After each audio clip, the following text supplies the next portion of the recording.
Hello students, this is Rahila Khurshid and welcome to study hub. आज का हमारा टॉपिक है ग्लोबलाइजेशन। So let's start. तो ग्लोबलाइजेशन क्या होता है? ग्लोबलाइजेशन जो टर्म है ये रेफ़र करती है टुवर्ड्स इंक्रीजिंग इंटरकनेक्टेडनेस, यानी कि जो भी इंटरकनेक्टेडनेस या फिर इंटरडिपेंडेंस होती है बहुत सारे लोगों के बीच में जो एक साथ कहीं पे रहते हैं या फिर जो इस प्लैनेट पे एक साथ रहते हैं, उनके एक साथ रहने की वजह से जो उनके बीच में इंटरकनेक्टेडनेस या फिर इंटरडिपेंडेंस, एक दूसरे के ऊपर डिपेंड रहना, एक दूसरे के साथ इंटरैक्ट करना, एक दूसरे के साथ कनेक्टेड रहना, उसी प्रोसेस को हम ग्लोबलाइजेशन कहते हैं। एक इंडिविजुअल, हमें पता है कि कोई भी इंडिविजुअल या फिर कोई भी ग्रुप ऑफ इंडिविजुअल जो है वो आइसोलेशन में नहीं रह सकता है। For their survival it is important to depend upon one another. ठीक है, बेसिक रिक्वायरमेंट्स, बेसिक नीड्स को फुलफिल करने के लिए ये बहुत इंपॉर्टेंट है कि एक इंडिविजुअल या फिर एक ग्रुप ऑफ इंडिविजुअल जो है वो दूसरे ग्रुप ऑफ इंडिविजुअल्स पे डिपेंड करे। तो इसी प्रोसेस को, जहाँ पे ग्रुप ऑफ पीपल जो एक साथ कहीं पे रहते हैं, जो उनकी इंटरकनेक्टेडनेस होती है, जो उनकी इंटरडिपेंडेंस होती है एक दूसरे के साथ, उसी को हम ग्लोबलाइजेशन कहते हैं। इन शॉर्ट हम क्या कह सकते हैं, ये एक ऐसा वे होता है, ये ग्लोबलाइजेशन एक ऐसा प्रोसेस होता है जहाँ पे all over the earth, all over the planet जो लोग रहते हैं वो एक दूसरे के साथ इंटरेक्ट करते हैं in terms of economics, in terms of politics and in terms of culture. Globalization जो है ये एक ऐसा प्रोसेस है जहाँ पे पीपल, कल्चर और इकोनॉमीज़ ऑफ द वर्ल्ड जो है वो इंटरकनेक्टेड हो गई हैं। हम इसको फिर से रिपीट करते हैं। ग्लोबलाइजेशन क्या है? ग्लोबलाइजेशन का मतलब है जो भी लोग एक साथ कहीं पे रहते हैं या फिर जो भी लोग प्लैनेट पे रहते हैं, उनके बीच में जो इंटरकनेक्टेडनेस, इंटरडिपेंडेंस, कनेक्शंस, इंटरेक्शंस, उनका इंक्रीज़ होना, उसे हम ग्लोबलाइजेशन कहते हैं। ये जो प्लैनेट अर्थ है जहाँ पे बहुत सारे लोग एक साथ रहते हैं, यहाँ पे लोग एक दूसरे के साथ इंटरेक्ट करते हैं in terms of their economics, in terms of politics and in terms of culture. Globalization एक ऐसा प्रोसेस है जहाँ पे पीपल, कल्चर और इकोनॉमीज़ ऑफ द वर्ल्ड जो है वो बहुत ज़्यादा इंटरकनेक्टेड हो गई है। This was the general introduction of globalization. Next हमारे पास कुछ टर्म्स आती हैं जैसे economic globalization, political globalization and cultural globalization.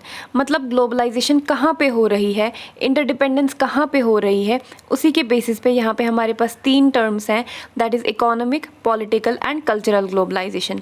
Economic globalization का मतलब है कि इंटरकनेक्टेडनेस का इंक्रीज़ होना बिटवीन द वर्ल्ड्स इकोनॉमीज़। ठीक है, यानी कि ऑल ओवर द वर्ल्ड जो हमारी इकोनॉमीज़ शेयर होती हैं, इकोनॉमीज़ एक दूसरे के साथ हम शेयर करते हैं, वी कैन से, उसे हम मतलब वो जो इंक्रीज़ हो रही है डे बाय डे, उसे हम इकोनॉमिक ग्लोबलाइजेशन कहते हैं।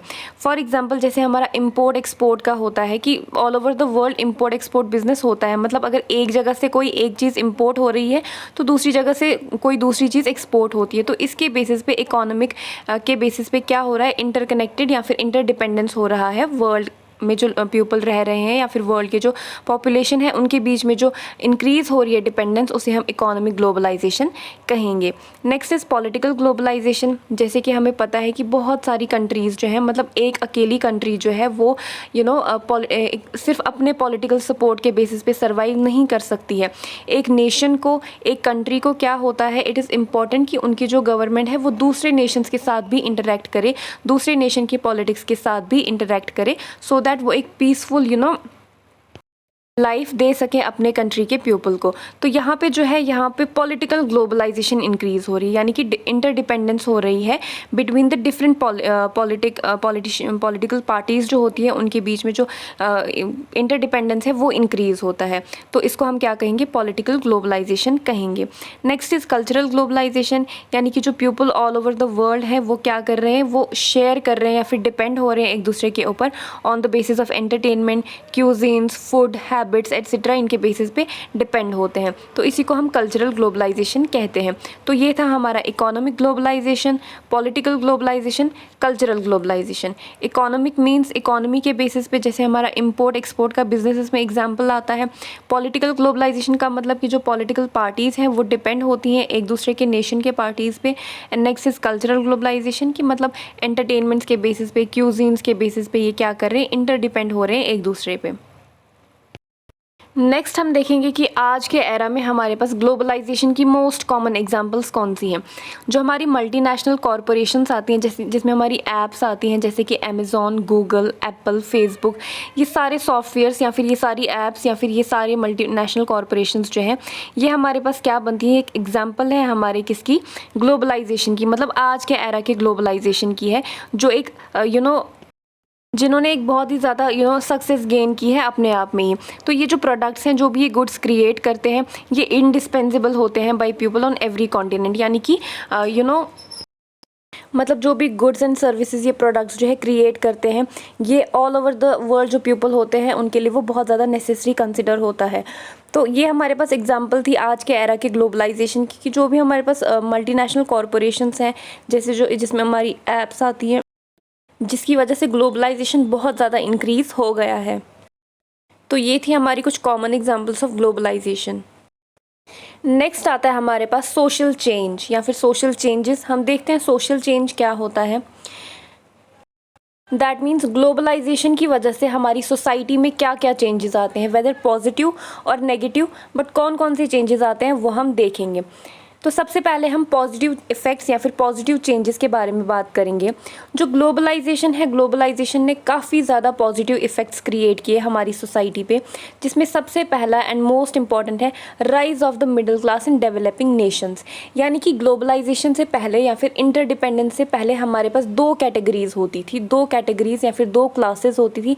या तो बहुत गरीब होते थे या फिर बहुत ज़्यादा अमीर होते थे, यानी कि बहुत लो क्लास लेवल के होते थे लोग या फिर बहुत हाई क्लास लेवल के लोग होते थे। बट जब से ग्लोबलाइजेशन स्टार्ट हुआ तो एक मिडिल क्लास की फॉर्मेशन होने लगी। यानी कि या तो एक इंडिविजुअल पहले क्या करता था कि अपनी बेसिक नीड्स को प्रॉपरली फुलफ़िल नहीं कर पाता था, या तो बहुत अच्छे से फुलफ़िल कर पाता था। तो अब एक मिडिल क्लास की फॉर्मेशन हो गई थी डेवलपिंग नेशंस में, जैसे इंडिया एंड चाइना में, जहाँ पे एक इंडिविजुअल जो है अपनी बेसिक नीड्स को फुलफ़िल कर पा रहा था। नेक्स्ट है आउटसोर्सिंग ऑफ मैन्युफैक्चरिंग जॉब्स।